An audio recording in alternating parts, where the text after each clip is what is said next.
नमस्कार। आज हम आए हैं करनाल के टाउन पार्क में, अटल पार्क में। आज का जो हमारा सेशन है, लाइव सेशन, वो है blood pressure and heart attack के बारे में। Heart diseases and blood pressure, इसका होलिस्टिक अप्रोच क्या हो। ये देखिए, ये इतने सारे योग साधक हमारे साथ योगाभ्यास भी कर रहे हैं।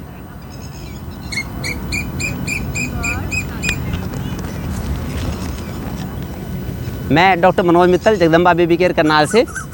आज हम डिस्कस करेंगे कि योगाभ्यास और होलिस्टिक अप्रोच से हम कैसे हार्ट डिसीज़ से छुटकारा पा सकते हैं।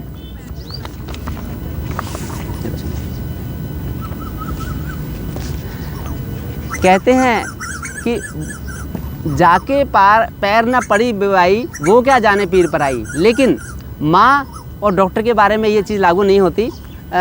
माँ बच्चे के दर्द को समझ ही लेती है, चाहे उसने कभी ऐसा दर्द सहन किया हो या ना किया हो। इसी प्रकार से चाहे डॉक्टर को कोई बीमारी हुई हो ना हुई हो, लेकिन वो मरीज़ की बीमारी को अच्छी तरह से भांप लेता है कि उसे कितना दुख हो रहा है, कितनी परेशानी हो रही है। तो जब जिस हफ्ते किसी के घर में हार्ट अटैक हुआ हो किसी को, तो पूरा एक हफ्ता तक सब लोग घर में सहमे रहते हैं, सब लोग परेशान रहते हैं। तो बड़ी दिक्कत की बात होती है, बड़ा दुख होता है। लेकिन ये जो हार्ट अटैक होता है, ये एक दिन का इसमें कारण नहीं है। ये लंबे समय की जो पिछले 10, 20, 30, 40 साल, 50 सालों का लेखा जोखा होता है, उसका एक ये परिणाम होता है हार्ट अटैक। तो इसलिए हमें हार्ट अटैक से बचने के लिए अपने खान पान रहन सहन को लगातार ध्यान रखना होगा। वो मैं आपको बताता हूँ। जैसा कि हम लोग लाइफस्टाइल, जैसे मैंने लाइफस्टाइल अडॉप्ट कर रखी है, मैं वो सारी आपको बताऊंगा, जिससे कि हम स्वस्थ रह सकें। तो कहते हैं कि जो सुख में सुमिरन करे तो दुख काहे को होए। जब हम ठीक होते हैं, ठीक ठाक होते हैं, तो हमारे खान पान में लापरवाहियाँ होती हैं। जब हम बीमार हो जाते हैं तो एकदम ही सारा खान पान बंद करना पड़ता है कि ये भी बंद। इसलिए हम पहले से चौकन्ना रहें। तो एक एक मैं पहलू बताऊंगा आपको कि जो बेसिकली होलिस्टिक अप्रोच को लेके हम कैसे ठीक रह सकते हैं। एलोपैथी, आयुर्वेद, नेचुरोपैथी, योग, लाइफस्टाइल मॉड्यूलेशन, सबके माध्यम से हम कैसे हार्ट अटैक और ब्लड प्रेशर की दिक्कत से बच सकते हैं। उसमें देखिए, ये हमारे पास सारे साधन हैं, जड़ी बूटियाँ भी, खान पान भी, रहन सहन भी। मैं एक एक चीज़ के बारे में डिटेल, और ये एलोपैथी का ट्रीटमेंट भी। हार्ट अटैक जिस दिन होता है उस दिन पहले से महसूस होने लगता है हल्का हल्का कि भाई कुछ अटपटा लग रहा है।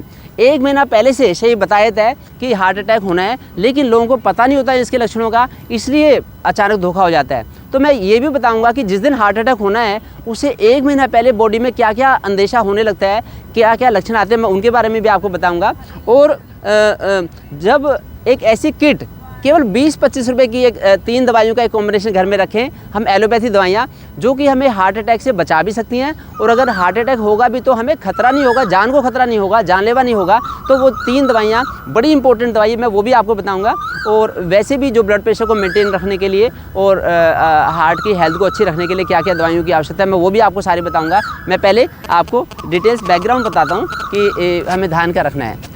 तो ज़्यादा दूर नहीं बताऊँ, नेक्स्ट पेज में। तो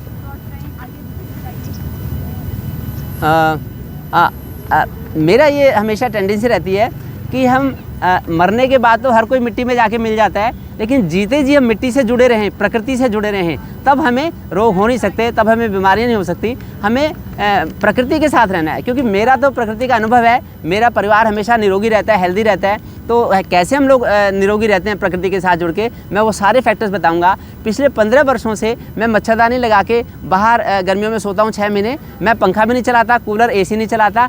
इससे हमारा शरीर मजबूत होता है, इससे हमारा हार्ट मजबूत होता है, तब ब्लड प्रेशर की दिक्कत हो नहीं सकती। मेरे पापा 88 ईयर्स के हैं, पूरी तरह से स्वस्थ हैं। ऐसे ही हम भी स्वस्थ रहेंगे।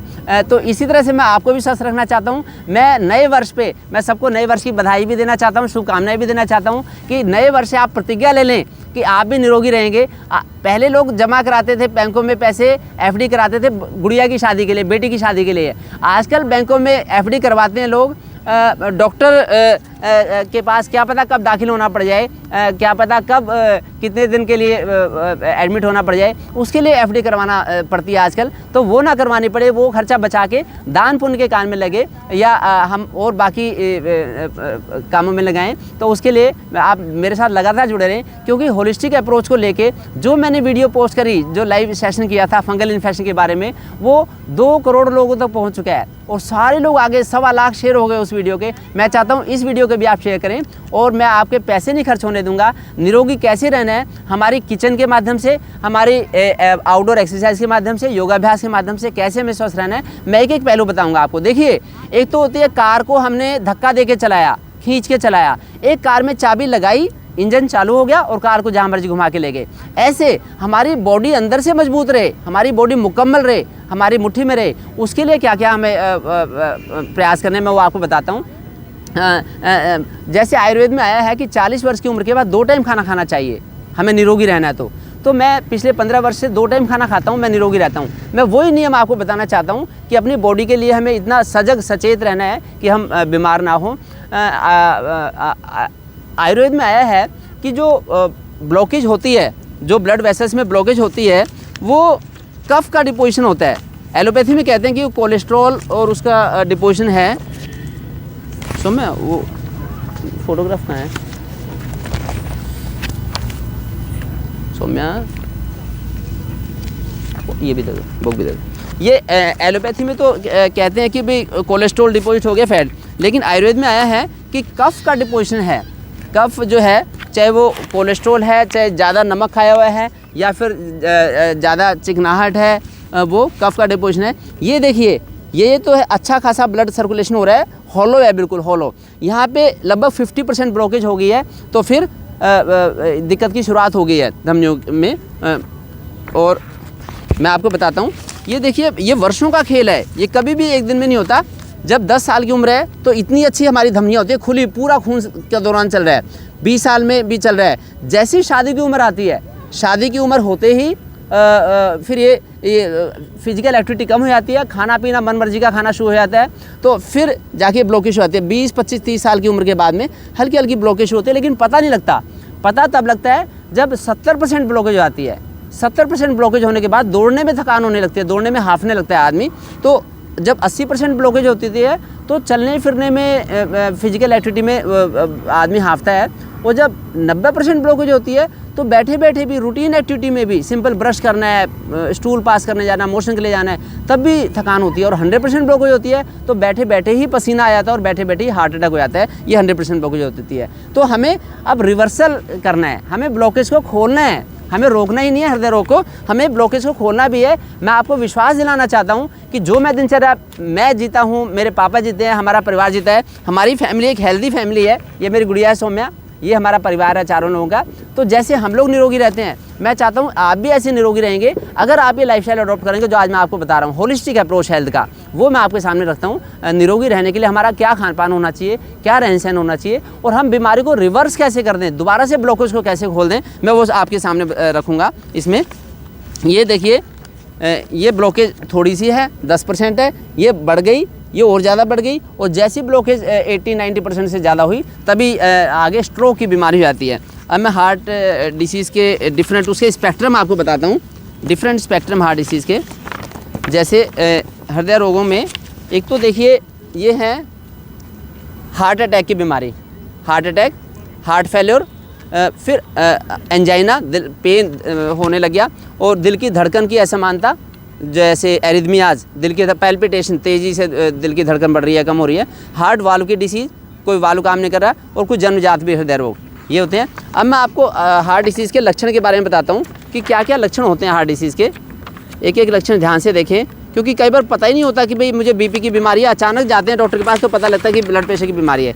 ये देखिए, इसमें एक तो बार बार सिर में दर्द होना, ये बड़ा इंपॉर्टेंट लक्षण है, क्योंकि ब्लड की सप्लाई नहीं मिलती हार्ट, ब्लड प्रेशर ज़्यादा बढ़ने से या हार्ट में ब्लॉकेज होने से, नस नाड़ियों में ब्लॉकेज होने से। चक्कर आना या बेहोश हो जाना, छाती में दर्द, भारीपन, दबाव सा महसूस, शरीर के ऊपरी हिस्से में जैसे हाथों, जबड़े, गर्दन, पीठ या पैर के ऊपरी हिस्सों में दर्द, कमजोरी महसूस होना, सांस लेने में दिक्कत, धड़कन की अनियमितता, पसीना आना या कच्चा जी होना, शरीर में सूजन, ये लक्षण है।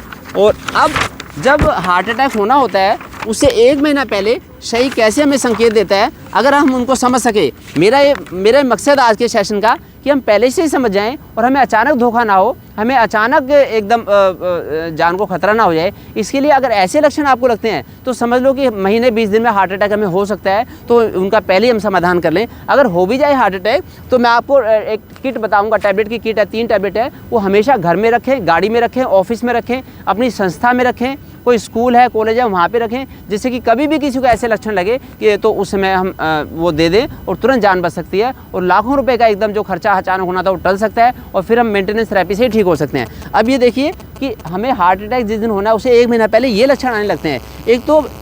एक तो बिना मेहनत के पसीना आना, बैठे बैठे पसीना आ रहा है हमें, तो इसका मतलब आगे अंदेशा है कि हमें हार्ट अटैक कभी हो सकता है आने वाले 15-20 दिन में, महीने में। फिर सुबह उठ के भी नींद पूरी ना होना, रात में हम सोए भी रहे फिर भी हमें पूरी नींद नहीं हो पा रही, तो ये भी एक हार्ट अटैक का आने वाले हार्ट अटैक का लक्षण है। बाकी ताजगी महसूस ना करना, शरीर में पूरे शरीर में थकान, क्योंकि पूरे शरीर को ऑक्सीजन की सप्लाई नहीं मिल रही, ब्लड सर्कुलेशन पूरा नहीं हो पा रहा, तो ये भी उसका एक है। और फिर ब्लड सर्कुलेशन की से ही कमी से ही कमजोरी, घबराहट ऐसा महसूस होता है। सीने में जकड़न, शरीर में सूजन भी होती है। अगर हार्ट फेलियर में गया होगा हार्ट, तो शरीर में सूजन भी आती है। कई दिनों तक कफ होना, कई दिनों से हल्की हल्की कफ महसूस हो रही है, तो ये भी हार्ट अटैक की शुरुआत का लक्षण हो सकता है।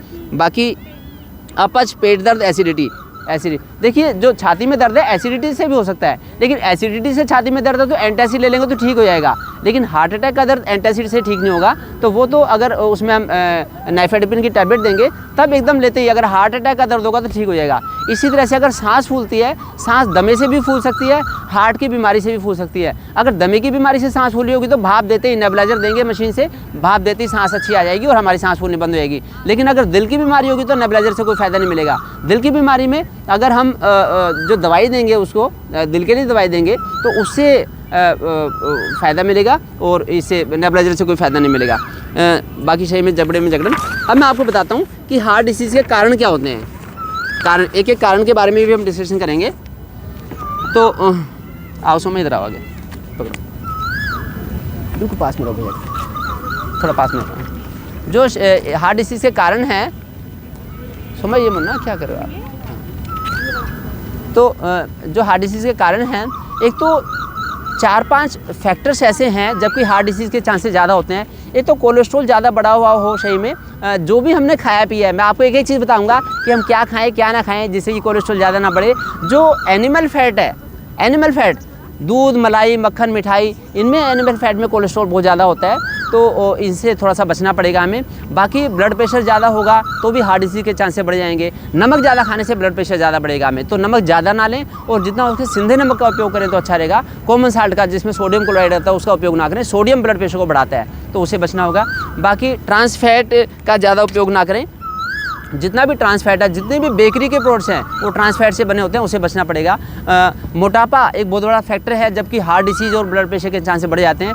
एक स्मोकिंग, जो स्मोकिंग है, धूम्रपान लोग करते हैं, तो ये अच्छी बात नहीं है। मैं चाहता हूं कि मेरे कहने से आप नए साल से, अब नया साल आने वाला है, नए साल पे संकल्प ले लें कि स्मोकिंग ना करें, धूम्रपान ना करें और नशा ना करें। ये पक्का आप बोलें, ये कारण है, बहुत बड़ा कारण है। देखिए, हम लोगों ने निरोगी काया मिली है हमें भगवान से। 50 वर्ष की उम्र में मैं 10 किलोमीटर की दौड़ लगाता हूँ 1 घंटे में, 64 मिनट में 10 किलोमीटर। तो मेरा ये आह्वान है कि आप भी निरोगी रहें, तो उसके लिए आप भी ये चीज़ छोड़ दें। जैसे हम नशा नहीं करते, स्मोकिंग नहीं करते कभी भी, इसी तरह आप भी ना करें, आप भी निरोगी रहेंगे। क्योंकि अगर किसी एक व्यक्ति को, परिवार के एक सदस्य को दिक्कत होती है, उनको हार्ट अटैक होता है, उनको हॉस्पिटल में एडमिट होना पड़ता है, तो शरीर के, घर के सारे सदस्य सहम जाते हैं, सबको भुगतना पड़ता है उसके लिए। तो इसलिए इन चीज़ों से बचना होगा। दूसरा, देर से सोना, देर से उठना। देर से सोना, देर से उठने से बच के टाइम से सोएं, ब्रह्म मुहूर्त में उठें, उससे फ़ायदा होगा। ये देर से सोना, देर से उठना, ये भी बहुत बड़ा कारण है। और फिर भोजन भी समय से करें। तो काल भोजनम आरोग्य कारणम, इसका भी ध्यान रखना पड़ेगा कि समय से भोजन कर लें जिससे कि आप ठीक रहें। और तंबाकू वगैरह से बचना होगा। और एक सफाई का ध्यान रखें। अगर सफाई का ध्यान रखेंगे तो अच्छा रहेगा, क्योंकि सफाई का ध्यान ना रखने से इन्फेक्शन होंगे, इन्फेक्शन से हमारा हार्ट कमज़ोर पड़ जाएगा और कमज़ोर हार्ट में फिर तरह तरह की बीमारियां होंगी। हार्ट डिसीज़ का जो जितना स्पेक्ट्रम था मैंने बताया था वो होगा। एक दूसरा कारण एलोपैथी में आता है कि जो वंशानुगत बीमारियां हैं वो भी हार्ट अटैक का कारण है। लेकिन मेरे को ऐसे लगता है, इधर आओ, मुझे ऐसा नहीं लगता। मुझे लगता है कि भाई माता पिता ने भी लगभग वही गलतियाँ करी होती हैं, उनका भी वही खान पान होता है, वही गलतियाँ बच्चे भी करते हैं। तो इससे होता है गलतियाँ हम सुधार लें तो हमें कोई शायद जेनेटिक बीमारियाँ भी नहीं होंगी, इस चीज़ से भी हमें बचना पड़ेगा। तो उसके लिए इन कारणों से बचने के लिए वेट रिडक्शन का ध्यान रखें, वज़न अननेसेसरी ना बढ़े। जितना ज़्यादा वजन होगा उतने ही मोटापा उसका भाई है, तो उससे भी हमें हार्ट डिसीज़ का, ब्लड प्रेशर के चांसेस ज़्यादा होंगे। तो वज़न को मेंटेन रखने के लिए कम खाएं, गम खाएं, उससे ध्यान रखें। हार्ट डिसीज़ के चांसेस नहीं रहेंगे अगर हम निश्चित मात्रा में भोजन लेंगे। जैसी हमारी मेहनत है वैसा भोजन लेंगे। जैसी ही हमारी शादी हो जाती है तो शादी होने के साथ ही हमारी फिजिकल एक्टिविटी कम होती है। अगर शादी होने के बाद हम डेली 3-4-5 किलोमीटर की दौड़ लगाते हैं फिर तो हम निरोगी रहेंगे, अगर हम 3-4-5 किलोमीटर की दौड़ नहीं लगाते फिर हमें राजमा, छोले, पनीर, मटर, मिठाई ये चीज़ पच नहीं पाएंगी। अगर फिर भी हम भारी खाना खाते रहेंगे फिर तो उससे दिक्कत होएगी, फिर तो हार्ट में ब्लॉकेज होएगी, वही कचरा सारा जम जाता है, उसी के लिए फिर जाके एडमिट होना पड़ता है, हमें डिफरेंट टेस्ट करवाने पड़ते हैं। तो इस चीज़ का ध्यान रखें। अब हमें प्राइमरी प्रिवेंशन की भी बात करनी है कि स्कूल में, कॉलेज में, कम्युनिटी में, हर जगह वहाँ पे भी सारी लाइफस्टाइल मॉड्यूलेशन के बारे में वर्कशॉप होनी चाहिए। दूसरा, जिनको बीमारी है, हार्ट अटैक की दिक्कत है, हार्ट डिसीज़ है, ब्लड प्रेशर की दिक्कत है, वो उनको हार्ट अटैक ना आए, जिसको हार्ट डिसीज़ की शुरुआत हो रही है उनको हार्ट अटैक ना हो, वो भी आज के सेशन का मकसद है। तो जो मेरे आधे व्यूअर्स हेल्दी हैं, बहुत ज़्यादा अच्छी तरह से हेल्दी हैं, और कुछ व्यूअर्स, आधे से कम व्यूअर्स उनको दिक्कत की शुरुआत हो चुकी है, तो मैं दोनों को ही कुछ ना कुछ देना चाहता हूँ। तो इसलिए वो भी अभी से ही इस पूरी वीडियो को फॉलो भी करें। और जैसे मैं काम कर रहा हूँ, होलिस्टिक अप्रोच पे काम कर रहा हूँ कि आयुर्वेद, नेचुरोपैथी, एलोपैथी और लाइफस्टाइल मॉड्यूलेशन और योगा, इसके माध्यम से हमें निरोगी रहना है। मैं चाहता हूं कि आप भी इस अखंड ज्योत को हर जगह दूर दूर तक पूरे विश्व में फैलाएं, क्योंकि अब मेरे साथ बड़े बड़े प्लेटफॉर्म जुड़ गए हैं। वायरल हरियाणा, वायरल अड्डा, करनाल प्लस और रियल इंडियन हीरोज़ और हेल्दी हिंदुस्तान, ऐसे कई सारे पेज जुड़ गए हैं। तो आप भी इसको शेयर करें, जितना आप ज़्यादा शेयर करेंगे इस प्रोग्राम को उतना ज़्यादा समाज में एक पॉजिटिविटी आएगी। मैं चाहता हूं कि समाज सकारात्मक रहे और सब लोग निरोगी रहें, हेल्दी लाइफस्टाइल से निरोगी रहें। अब मैं आपको बताता हूं, ये आप स्क्रीनशॉट ले लें,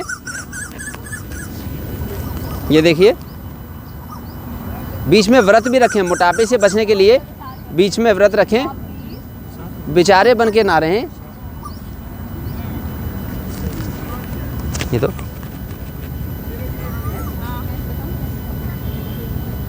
ठीक है। तो अब मैं आपको बताता हूँ क्या खाएं क्या ना खाएं। सो मैं पकड़ो इधर आगे, मैं इधर से एक्सप्लेन करूँगा। ये देखिए, दोनों हाथों से पकड़ो इसका। ये क्या खाएं क्या ना खाएं, पहले मैं आपको बताता हूँ क्या ना खाएं। ये बड़ा इंपॉर्टेंट है। एक तो बासी भोजन ना लें, केक, पेस्ट्रीज, पैटीज, बेकरी के प्रोडक्ट्स, नान, रुमाली रोटी, बिस्कुट, चिप्स, डिब्बाबंद एवं डालडा से बने खाद्य पदार्थ, इनसे बचना होगा हमें। फिर instant Chinese food, noodles, pizza, burger, momos, इनसे बचना होगा।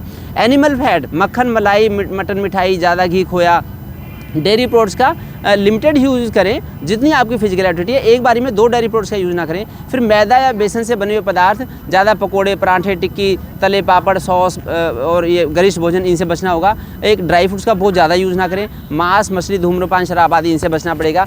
एक तो ये ध्यान रखें।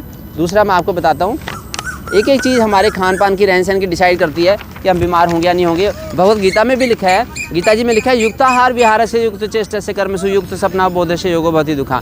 तो एक मिस्से आटे का जो हमें लेना है, एक तो मिस्से आटे का उपयोग करें। हमने घर में आटा चक्की ला रखी है, हम तो घर पे ही आटा पीसते हैं, तो उसमें गेहूं में चना, जो ज्वार, बाजरा, जई, मक्का, चौलाई, रागी डाल लेते हैं। फिर साबुत अनाज का उपयोग करें, साबुत दालों का उपयोग करें। रोज़ हल्का व्यायाम व सैर करें। खाने के एकदम बाद व्यायाम व सैर ना करें, पहले कर लें। एक समय में वैसा ही भारी भोजन करने के बजाय हल्का हल्का भोजन 2 बार में ले लें। खांसी करने की स्थिति में दही, कच्चा केला, टमाटर नहीं खाना चाहिए, इनसे बचना होगा। और अगर दूध में या तो गुरुकुल कांगड़े की चाय आती है या पतंजलि की आती है, ऐसे दिव्य पेय डालकर पी सकते हैं, या फिर हल्दी डाल के ले सकते हैं। हरी पत्तेदार सब्जियाँ मैं आपको बताऊँगा, पेठा, गाजर, सहजना, छिलके वाली मूंग की दाल, ये हम ले सकते हैं। इनसे हमारा बचाव होता है। ये तरीके हैं बचाव के। अब मैं बताता हूँ हृदय रोगों के लिए घरेलू उपाय। आइए, अब ये देखिए हृदय रोगों से हम कैसे बच सकते हैं। एक तो ये देखिए, जैसे लौकी लौकी बहुत ही अच्छी चीज़ है। हम लौकी के अंदर नाइट्रेट्स होते हैं, जो जब हार्ट अटैक होता है तो नाइट्रेट्स देने पड़ते हैं उसमें अचानक, तो ये हमें बचाते हैं। लौकी की सब्जी के रूप में भी ले सकते हैं, लौकी का जूस भी ले सकते हैं। लौकी के जूस में थोड़े से पुदीने के पत्ते डालने, थोड़े तुलसी के पत्ते डालने, तो उसे ये तुलसी के पत्ते हैं ऐसे डाल के, और थोड़ी काली मिर्च डाल सकते हैं, ये काली मिर्च है। ऐसे लौकी का जूस हमें हार्ट अटैक से भी बचाता है, ब्लड प्रेशर भी हमारा रेगुलेट करता है। इसी तरह से पालक का जूस भी ले सकते हैं और पालक की सब्जी भी खाते हैं, ये हमें हार्ट अटैक से बचाएगी। और एक ये नीम के पत्ते, जब भी सुबह वॉक पे जाएं तो वॉक पे जाते समय नीम के पत्ते चबा भी सकते हैं। देखिए जब डॉक्टर हमें इंजेक्शन लगाता है, इंजेक्शन मीठा तो नहीं लगता, इसी तरह से अगर कड़वे पत्ते खा के भी हम इंजेक्शन से बच सकते हैं, दाखिल होने से बच सकते हैं, तो हम खून को अपना शुद्ध करें और इनका उपयोग करें, भरपूर उपयोग करें। इसी तरह से मैंने तो बताया था, पिछली वीडियो में भी मैंने बताया था कि मेरा तो सुबह का नाश्ता पत्तों का ही होता है। मेरी गुड़िया सौम्या मेरे साथ जाती है वॉक करने के लिए, तो रास्ते में आते समय हम लोग पत्ते ही चबाते हैं और हमारा 2-3 घंटे पत्ते से ही काम चल जाता है। फिर 11 बजे हम खाने के ऊपर टूट पड़ते हैं। जब कड़ाके की भूख लगेगी, कस के हम भूख लगेगी, तब खाना खाएंगे, वो खाना हमें 100% पचेगा, फिर हमें नहीं हार्ट अटैक हो सकता। अगर हमने खाना ठूस ठूस के खा रखा है और फिर हम घंटे देख के खाना खाते हैं कि 4 घंटे हो गए तो खाना खा लेना चाहिए, वो खाना पच नहीं पाएगा, उससे ब्लॉकेज होती है। तो इसलिए पहले सफाई कर देंगे पत्ते अंदर से, सारी नस नाड़ियों की सफाई। ये बेलपत्र के पत्ते ये भी चबा सकते हैं हम। और इसी तरह से मीठा नीम जो है, मीठे नीम के पत्ते चबा सकते हैं। दूसरा ये जो पीपल के पत्ते हैं, इनका भी काढ़ा बना के ले सकते हैं। इससे हमें बड़ी हेल्प मिलती है। एक गिलोय का काढ़ा सुबह ले सकते हैं, गिलोय और तुलसी और काली मिर्च, इसका काढ़ा। एक दालचीनी है, ये दालचीनी का भी काढ़ा, सुबह खाली दालचीनी का काढ़ा ले लें, या नीम के पत्ते और दालचीनी मिला के इसका काढ़ा ले लेते हैं। एक ये नैनो हल्दी की टैबलेट जो आती है, ये एक टैबलेट 17 रुपये की है। तो या तो ये भी ले सकते हैं, ये हमारे पूरी बॉडी की इम्यूनिटी को बढ़ाती है। इसके बदले में नहीं तो कच्ची हल्दी है, ये कच्ची हल्दी ये वैसे भी ले सकते हैं पानी में डाल के, या फिर कच्ची हल्दी को ग्रेट करके जो काढ़ा बनाए हम उसके साथ भी ले सकते हैं, और सब्जी में भी डाल के हल्दी लेते हैं। हल्दी, एक लहसुन की 3 कली ले ली, 3 कली वो 1 कप दूध में उबाल के और फिर उसको दूध को पी लें, तो इससे बड़ा हमें हेल्प मिलती है, हार्ट की ब्लॉकेज को खोलते हैं। और सबसे बड़ी रामबाण है ये अर्जुन की छाल। या तो अर्जुन की छाल को या तो वैसे चबा के ले लें, ऐसे चबा के, जैसे रबड़ जैसी होती है, लगभग टेस्ट लकड़ी जैसा टेस्ट होता है इसका। या तो ये चबा के ले लें, या फिर इसका काढ़ा बना के ले लें। 1 इंच स्क्वायर अर्जुन की छाल, उसमें 1 गिलास पानी में उबाल लें। जब पानी उबल के 1/3 रह जाए तो वो छाल, ये पानी पी सकते हैं अर्जुन की छाल। बाकी गाजर का उपयोग करें, करेले का उपयोग करें, और ये दुनिया का सबसे अच्छा एंटीऑक्सीडेंट है आंवले का उपयोग कर सकते हैं। एक ये नींबू का उपयोग करें, हार्ट के लिए अच्छा है। बाकी अदरक भी अच्छा रहता है हार्ट के लिए, अदरक। और ये बादाम रोगन नाक में 2-2 बूंद डाल सकते हैं, जिससे कि ब्लड प्रेशर भी ठीक रहे हमारा, और हार्ट के लिए भी फ़ायदा रहता है, दिमाग के लिए अच्छा। एक ये वाइट पॉइजन ना लें बिल्कुल भी। एक तो मैदा, नमक और चीनी, इनके बजाय मैदे के बदले में आटा यूज़ करें, जो मैंने बताया मिस्सा आटा, और चीनी के बदले में देसी खांड थोड़ी बहुत यूज़ करें कम मात्रा में, और नमक के बदले में सिंधा नमक। और एक मेथी का उपयोग करें। मेथी हार्ट की हेल्थ के लिए बड़ी अच्छी है। आधी चम्मच मेथी थोड़ा सा धो के और पानी में 1 गिलास पानी में भिगो दें, और सुबह उठ के पानी भी पी लें और मेथी भी चबा के खा लें। इससे बड़ी अच्छी हमारी हेल्थ रहती है, इसका भी भरपूर फ़ायदा उठाएं। हार्ट के लिए सबसे अच्छी चीज़ ये है, इसका फ़ायदा रखें। और एक हमारा पेट साफ रहे, मोटापा ना हो, कब्जी ना रहे हमें, जिससे कि हमारे शरीर की एजिंग की प्रोसेस बढ़ती है, जल्दी फास्ट एजिंग होती है, बुढ़ापा जल्दी आता है। उससे बचने के लिए हरड़ मुरब्बे का उपयोग करें, हरड़ ले लें। बाकी जहाँ तक आयुर्वेदिक दवाइयों की बात है, तो डाबर की, झंडू की, पतंजलि की, एक तो अर्जुन की छाल से बनी दवाई आती है, हृदय अमृतवटी ले, बड़ी अच्छी रहती है हृदय के लिए। एक गोली सुबह शाम ले सकते हैं। और एक अर्जुनारिष्ट ले सकते हैं, अर्जुन की छाल से बने अर्जुनारिष्ट। बाकी मुक्तावटी, ब्लड प्रेशर है तो मुक्तावटी ले सकते हैं, उसमें बड़ी अच्छी औषधियाँ होती हैं जो हृदय के स्वास्थ्य के लिए अच्छी रहती हैं। बाकी चंद्रप्रभावटी ले सकते हैं। एक एलोपैथी दवाई की जहाँ तक बात है तो बाकी जहाँ तक फलों की बात है, अंगूर या अनार भी ले सकते हैं, अंगूर या अनार भी उसके लिए अच्छे रहते हैं। और एक मैंने ना एक शंख की वीडियो बनाई थी कि हमारे हार्ट की हेल्थ के लिए, हार्ट की ब्लॉकेज होगी नहीं, मेरा भारतीय संस्कृति में विश्वास है, तो ये शंख बजाएं। शंख की ध्वनि से हमारे पूरी नस नाड़ियाँ हमारी खुल जाती हैं, ब्लॉकेज खुलती है। लेकिन हमारा खान पान ठीक रहना चाहिए, खान पान ठीक रहेगा तो ये हमें हार्ट की ब्लॉकेज से बचाता है, वो हमारी नस नाड़ियों की ब्लॉकेज से बचाता है शंख, और हार्ट अटैक नहीं होने देता। तो इसे धो के यूज़ करना चाहिए। मैंने धो रखा है शंख, अभी मैं यूज़ करता हूँ।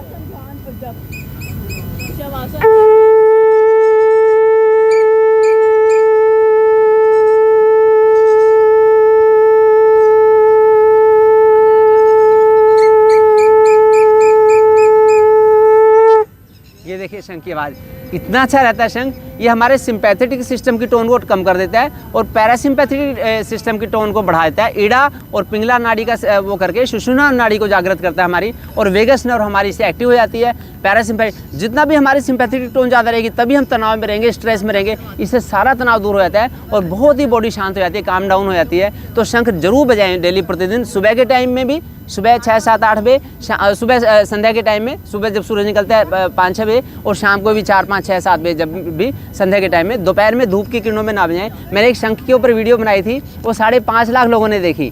तो इसका भरपूर फ़ायदा आप उठाएं भारतीय संस्कृति का। तो इसी प्रकार से हम निरोगी रहें, हम प्रकृति के साथ रहें।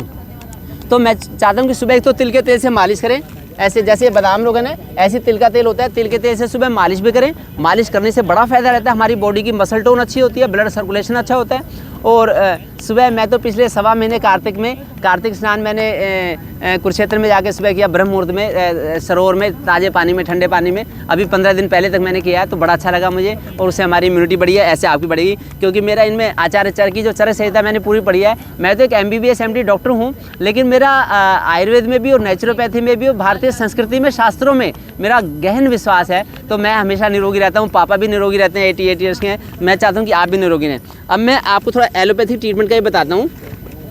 देखिए, एक तो ये है कि भाई हम योगाभ्यास क्या क्या कर सकते हैं। पहले मैं एलोपैथी ट्रीटमेंट से पहले मैं आपको योगाभ्यास का बताता हूँ। देखिए हमारे साथ अश्विनी जी हैं, अश्विनी जी एक बार करके दिखाएं। पद्मासन जल्दी से आप करें, वज्रासन, आप उष्ट्रासन, ये देखिए, ये पद्मासन, ये वज्रासन में खाने के बाद जरूर हमें बैठना चाहिए। ये पूर्ण उष्ट्रासन है, शिवानी जी करें, पास में होना थोड़ा सा। और अब आप करिए दूसरा अर्ध उष्ट्रासन, ये हो गया। तितली आसन, देखिए ऐसे अगर हम करेंगे ये पैकेज तो दिक्कत होगी नहीं हमें। तितली आसन, ये देखिए कितना अच्छा लगे, देखो बच्चे ने, छोटे से बच्चे ने कर रखा है। ऐसे हम प्रतिदिन आसन करेंगे। जितेंद्र जी, हृदय स्तंभ आसन, कोणासन, खड़े होके कोणासन। आप एड़ी पे चल के दिखाएं, आप खड़े होके। पादहस्तासन, शिवानी जी, पादहस्तासन, ये एड़ी पे चल के, हाँ, पंजों पे। और ये एक्यूप्रेशर की विधि है। एक तो एक्यूप्रेशर होता है कि छोटी उंगली को जब भी हार्ट अटैक के लक्षण लग रहे हैं तो छोटी उंगली के ये किनारे, ये हार्ट का मेरिडियन है, छोटी उंगली को भी ऐसे दबाएं, और फिर यहाँ से भी दबाएं कस के, और यहाँ पे भी दबाएं, यहाँ से लेके यहाँ तक ऐसे इन पॉइंट्स को दबाएंगे तो हार्ट अटैक पे उसी समय काम डाउन हो जाता है। जब भी लग रहा है कि दिल में दर्द हो रहा है या पसीना आ रहा है, बड़ी घबराहट सी हो रही है, तो ये 3 पॉइंट ऐसे दबाएं कस के यहाँ पे, अंगूठे से जस्ट नीचे। और ये एड़ी पंजों पे चलना, ये भी फायदेमंद रहता है। और उत्तान पादासन, पादव्रतासन, त्रिकोणासन, आप लेट के कराइए। ये त्रिकोणासन है, उत्तान पादासन, लेट के, ये देखिए, ये पैर उठाए, उत्तान पादासन, ये देखिए, ये भी हार्ट के लिए है, त्रिकोणासन भी है, पादहस्तासन भी कीजिए आप लोग। आप कीजिए हृदय स्तंभासन, दोनों हाथ पीछे, हाँ, हृदय स्तंभ, ये देखिए हृदय स्तंभासन, ये हृदय के लिए बहुत ही बलदायी आसन है। पादहस्तासन भी, सूर्य नमस्कार भी। शिवानी जी सूर्य नमस्कार कीजिए वापस। अब गोल गोल पैरों को गोल गोल घुमाना। 1, 2, 3, 4, ये 5, 6, ये आराम से जितना कर सकते हैं हम इतना अभ्यास करें। और शवासन, ये शवासन, बस हो गया। अब शवासन, सभी आसनों के बाद शवासन करने से हमारी सिंपैथेटिक टोन डाउन हो जाती है, हमारी जो स्ट्रेस लेवल बिल्कुल ही डाउन चला जाता है। शवासन प्रतिदिन हम 10 मिनट के लिए करें सारे आसनों के बाद में। और सबसे अच्छा है अनुलोम विलोम प्राणायाम। एक बार सभी साधक अनुलोम विलोम प्राणायाम करेंगे।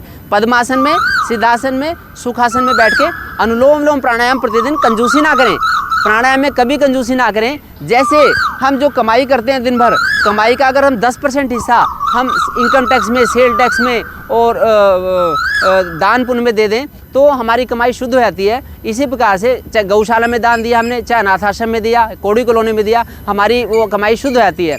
इसी प्रकार से अपने समय का 24 घंटे का 10% हिस्सा हमें अपने शरीर की रक्षा करने में भी देना चाहिए, चाहे प्राणायाम के रूप में, चाहे सुबह शाम सैर करके आएँ या सुबह शाम दौड़ लगा के आएँ। इसमें हमें समय लगाना होगा ज़रूर, तो उससे निश्चित रूप से हमें लाभ मिलेगा। तो इसका फ़ायदा उठाएं सब लोग। और एक अनुलोम विलोम प्राणायाम एक सुदर्शन क्रिया होती है। सुदर्शन क्रिया के 3 स्टेप होते हैं। एक तो 3 प्लेटफॉर्म में हमें उज्जाई प्राणायाम करना, या तो ऐसे वज्रासन में कर सकते हैं या ऐसे सुखासन में भी कर सकते हैं। एक तो ऐसे उज्जाई, जैसे गले से टकराती आवाज़ लेनी है, हमें उज्जाई सांस लेनी ऐसे, किसी भी योग शिक्षक की देखरेख में करना चाहिए सुदर्शन क्रिया। लेकिन ये सुदर्शन चक्र है, जैसे भगवान विष्णु का सुदर्शन चक्र होता है, जो कि जिसके आगे कोई बीमारी टिक नहीं सकती, कोई टिक नहीं सकता, इसी प्रकार से कोई बीमारी टिक नहीं पाएगी अगर ये सुदर्शन क्या करेंगे। दूसरा प्लेटफॉर्म है निप्पल के लेवल पे, और तीसरा प्लेटफॉर्म है पीछे स्कैपुला पे। स्कैपुला जो हमारी मेखला, अंश मेखला, इस पे पीछे रख के और उज्जाई प्राणायाम करना है ऐसे हम 20-20 बार लगभग ऐसे अभ्यास कर सकते हैं योग शिक्षक की देखरेख में। और फिर हमें ये भस्त्रिका प्राणायाम करना है, ऐसे लंबी सांस लेनी, नाक से लंबी सांस लेनी, नाक से लंबी सांस छोड़नी, जिससे कि पूरी हमारी नाड़ियाँ शुद्ध हो जाती हैं। 2.25 अरब नस नाड़ियाँ शुद्ध हो जाती हैं हमारी, और प्राण, अपान, उदान, समान वायु का शोधन हो जाता है, उनका पुष्टि हो जाती है, और हमारी अन्नमय कोश, मनोमय कोश, विज्ञानमय कोश, आनंदमय कोश, सारे कोशों की शुद्धि होती है। इस प्रकार से देखिए योगाभ्यास के द्वारा जो हमारी सांस 12 उंगल पे चल रही थी, जो सांस 12 उंगल पे चल रही थी, वो सांस 8 उंगल पे चलने लग जाती है, और हमारा BMR जो बेसल मेटाबॉलिक रेट है हमारी, वो डाउन हो जाती है, वो बहुत ही ठीक हो जाती है। हमें अपनी बेसल मेटाबॉलिक रेट को ठीक करना होगा। जहाँ हमारी सांस, अगर हम सांस लेते हैं जब, उसको महसूस करेंगे, अगर रुई का धागा रख लिया हमने सामने, तो 12 उंगली पे सांस अक्सर चल रही होती है। अगर हम खान पान ठीक रखेंगे, नमक कम करेंगे, मीठा कम करेंगे, तो हमारी सांस 8 उंगली पे चलने लगेगी, उससे हमें बड़ा लाभ मिलेगा। तो जितना हमारी BMR कम होगी, बेसल मेटाबॉलिक रेट कम होगी, तो उतना ही हम स्ट्रेस में नहीं रहेंगे, उतना ही हमारा सिंपैथेटिक पैरासिम्पैथेटिक का बैलेंस रहेगा, हम बीमार नहीं होंगे। तो जप करने से, ध्यान करने से, मेडिटेशन करने से हमारी ये जो BMR ठीक होती है, और हम स्ट्रेस से दूर रहते हैं। अब मैं आपको बताता हूँ कि इसमें कौन कौन से टेस्ट करवाने चाहिए हमें हार्ट डिसीज़ में। एक तो ECG की आवश्यकता पड़ती है, होल्टर मॉनिटरिंग 24 से 72 घंटे का ECG लगातार देखना होता है। इको करनी पड़ती है, इजेक्शन फ्रैक्शन चेक करना पड़ता है कि 60 से 70% हमारा इजेक्शन फ्रैक्शन होना चाहिए। अगर 20-25% से भी कम हो गया इजेक्शन फ्रैक्शन, तो खतरा होता है, दिक्कत होती है। स्ट्रेस टेस्ट करना पड़ता है, TMT कैथेटराइजेशन करना पड़ता है, CT कोरोनरी स्कैन करना पड़ता है, MRI, फिर कोरोनरी CAB टेस्ट करना पड़ता है। बाकी कोलेस्ट्रॉल लेवल जो कि लगभग 150 से कम होना चाहिए, और शुगर लेवल जो फास्टिंग सोर्स 110 से कम होना चाहिए, और इनके बीच में होना चाहिए, और बाकी पोस्ट पेंडल जो कि 110-140 के आसपास रेंज में रहना चाहिए। BP भी 120-180। हम कहने के लिए, मन को संतुष्टि के लिए कहते हैं कि चलो उम्र के साथ 140 तो हो जाता है, ऐसा ना सोचें। इतनी अच्छी बॉडी की फिटनेस रखें कि ताउम्र हमारा ब्लड प्रेशर 120-80 रहे। जो मिडिल एज के लोग हैं, उनका तो BP 114-116 और 74-76 रहे तो अच्छा रहेगा। हमारा, मेरा भी, मेरी वाइफ का भी, हमारा ब्लड प्रेशर यूजुअली ऊपर का ब्लड प्रेशर 114-116 रहता है, और नीचे का 74-76 रहता है। हम बड़े हेल्दी रहते हैं, हम बड़ी, हमारी सदी दिनचर्या है, तो उससे हमें फ़ायदा मिलता है। तो इसलिए बढ़ने ना दें इनको। और अब मैं आपको बताता हूँ एलोपैथिक ट्रीटमेंट के बारे में भी, कि अचानक अगर कभी ब्लड प्रेशर हो गया, पड़ोस में किसी को हो गया, परिवार में अचानक हो गया, और आसपास कोई हॉस्पिटल नहीं है, तो उसमें क्या करें सब लोग, ये बड़ी इंपॉर्टेंट चीज़ है। ये संदेश आपको सबको देना है कि क्या एक दवाइयों की किट हम घर पे रखें, 20-25 रुपए की किट, जो हमें कि एकदम अचानक हार्ट अटैक के लक्षण आने पे, कि अचानक पसीना आने लग गया, छाती में दर्द हो गया, और बस सांस नहीं ली जा रही ढंग से, और बस बेहोशी की हालत होने वाली है, ऐसी कंडीशन में ये 3 दवाइयाँ हैं, ये नोट कर लीजिए आप। एक तो अगर ऐसा हो तो पहले आप उनको भीड़ से अलग कर दें। भीड़ भाड़ में अगर सारे लोग इकट्ठे ना हो उनके पास में, उनको ऐसा लगता है कि मेरा दम घुटा है, तो थोड़ा सा भीड़ को अलग कर दें वहाँ से। जिसको ऐसा एपिसोड हो रहा है उसको लिटा दें, और फिर अगर आसपास कोई हॉस्पिटल है तो फिर तो ऑक्सीजन लगानी पड़ेगी साथ में ले आके, और फ्लूइड ड्रिप लगानी पड़ेगी, और एस्पिरिन नाम की दवाई भी देनी पड़ सकती है, BP को, पल्स को देख के चेक करके, और थ्रोम्बोलाइटिक एजेंट भी देने पड़ सकते हैं। हॉस्पिटल में जाएंगे तो एंजियोप्लास्टी या CABG करनी पड़ती है, डिपेंडिंग ऑन कि माइनर अटैक है, मेजर अटैक है, मैसिव अटैक है। लेकिन हम घर पर क्या कर सकते हैं, तो घर पर 3 दवाइयों की किट रखें। मैं आपको दिखाता हूँ। एटोरवेस्टेटिन ये है, देखिए। एक तो ये दवाई ज़रूर होनी चाहिए, इसकी 1 टैबलेट दे सकते हैं जब भी ऐसा अटैक हो, तो 1 टैबलेट तो इसकी एटोरवेस्टेटिन की, और दूसरी टैबलेट है ये, एक है ये डिस्प्रिन की, एस्पिरिन की टैबलेट, 1 टैबलेट इसमें से दे दें, ये वाली, और एक है ये क्लोपिडोग्रेल, ये क्लोपिडोग्रेल, ये टैबलेट, 1 टैबलेट इसकी दे दें। इनकी 1-1 टैबलेट ऐसे दे सकते हैं, जिससे कि अचानक खतरा टल जाएगा। और जब भी ऐसे लक्षण महसूस होने लगे, ये किट आपकी कार में भी होनी चाहिए, आपकी घर पे भी होनी चाहिए, ऑफिस में भी होनी चाहिए, और संस्था के लिए भी रखें। कोई स्कूल है, कोई वर्कशॉप है, कोई भी इंस्टीट्यूशन है, तो वहाँ पे भी हमेशा रखें। तो इस दवाई से हम फ़ायदा ले सकते हैं। बाकी एक बार जब एक बार जो एक्यूट एपिसोड टल जाए, फिर मेंटेनेंस के लिए हमें डायलेटर के लिए, एक तो जैसे कि जो हमारी धमनियाँ सिकुड़ गई हैं, तो उन सिकुड़ी धमनियों को खोलने के लिए, देखिए ये जो धमनी सिकुड़ गई हैं, राहुल दिखाओ इधर, पास में लाओ, क्लोजअप। ये जो धमनियाँ सिकुड़ गई हैं, इनको खोलने के लिए एक तो डायलेटर एजेंट देने पड़ते हैं, जैसे सोर्बिट्रेट। वैसे तो लोकी है, जो लोकी रखिए, दिखाइए, लोकी में भी नाइट्रेट्स होते हैं, वैसे ये अलग से सोर्बिट्रेट लॉन्ग टर्म देने पड़ते हैं हमें अगर धमनियाँ सिकुड़ गई हैं।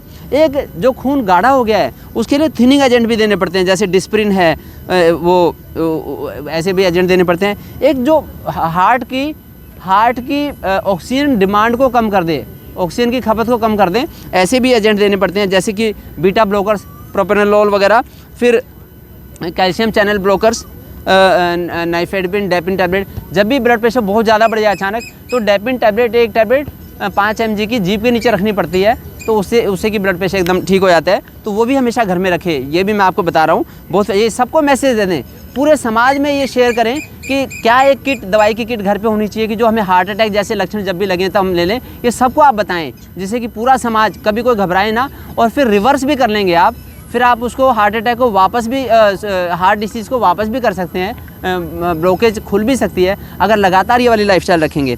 और एक एंजियोटेंसिन कन्वर्टिंग एंजाइम इनहिबिटर भी होती हैं दवाई, वो भी यूज़ करते हैं। एक कोलेस्ट्रॉल के लिए एटोवेस्टेटिन टैबलेट जो मैंने बताया, ये यूज़ कर सकते हैं। और ट्राइग्लिसराइड हमारे उनको कम करने, रेगुलेट करने के लिए फिनोफाइब्रेट टैबलेट ये लेनी पड़ती है। बाकी जिसको कोई डायबिटीज़ है तो उसको शुगर कंट्रोल करनी पड़ेगी, इधर का तो शुगर भी कंट्रोल करनी पड़ेगी, और चाहे ओरल एजेंट से करनी पड़े या इंसुलिन से करनी पड़े। एक डायरेटिक भी कई बार देने पड़ते हैं कि अगर पानी जमा हो रहा है बॉडी के अंदर, सारा सूजन हो रही है, तो पानी कम हो जाए। इधर आओ ना, मोहित कहाँ जा रहा है, तो उसके लिए डायरेटिक एजेंट देने पड़ते हैं। एक अब दवाइयों से भी वो साइड इफ़ेक्ट हो जाते हैं, जो ब्लड प्रेशर या हार्ट डिसीज़ के लिए दवाइयाँ होती हैं। इसलिए मैं कहता हूँ कि दवाई से बच के अगर हम खान पान रहन सहन को सुधार के सुबह शाम 3-3, 4-4 किलोमीटर की वॉक करके आए, सुबह मालिश करें बॉडी की, और घी खाना कम कर दें, लेकिन तिल के तेल से मालिश करें बॉडी की, उससे हमारा शरीर ज़्यादा हेल्दी रह सकता है।